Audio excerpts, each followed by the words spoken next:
La guerre en Ukraine a au moins deux impacts. D'abord sur le secteur des céréales et ensuite sur le secteur du transport. En ce qui concerne le secteur des céréales, le Cameroun dépendait de l'Ukraine et de la Russie à hauteur d'au moins 65% de son besoin en céréales. Et donc, aujourd'hui que ces deux pays sont en guerre, le Cameroun se trouve amputé de ses principaux fournisseurs.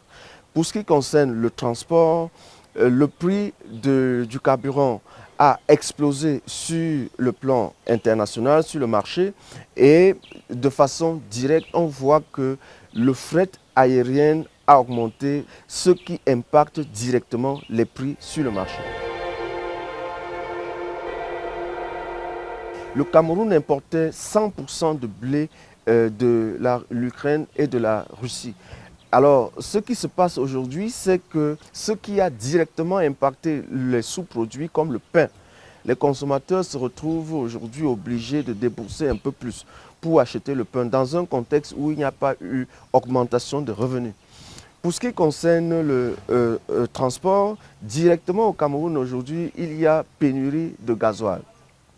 Alors, beaucoup de bus ou encore de véhicules qui fonctionnent aujourd'hui dans le secteur du transport interurbain en gasoil se retrouvent obligés de constituer quelques réserves. On ne sait pas si ça va durer un mois. Et donc, il faut s'attendre à ce qu'il y ait aussi augmentation du prix de transport et donc augmentation de l'ensemble des produits sur le marché.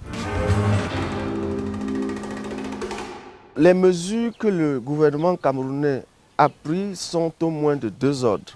D'abord, chercher de nouvelles filières d'importation, ce qui est très discutable en interne, et aussi trouver de nouvelles alternatives de production locale.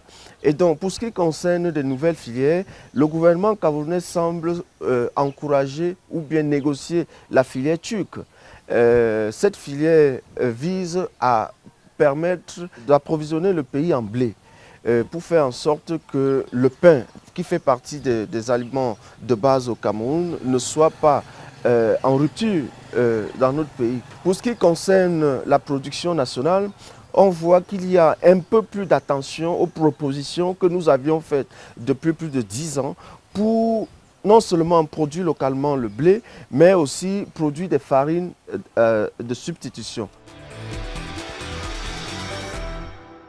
La répercussion à long terme, c'est effectivement qu'il y ait une crise sociale au Cameroun. S'il n'y a pas augmentation de revenus et que l'inflation persiste, il est clair que dans plusieurs secteurs, il peut y avoir des grognes. Notamment, on dit que le ventre affamé n'a point d'oreille et progressivement, il y a augmentation généralisée des prix et cette augmentation généralisée se fait déjà entendre, se fait déjà répercuter sur le panier de la ménagère. Il y aura dans le secteur du transport beaucoup de problèmes, notamment lorsque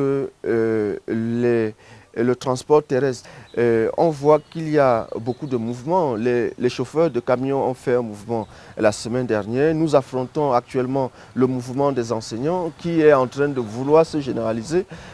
Quand ça va devenir une affaire de faim ou de famine, on craint que la situation de 2008, où on avait eu des émeutes de la faim, soit répétée dans notre pays.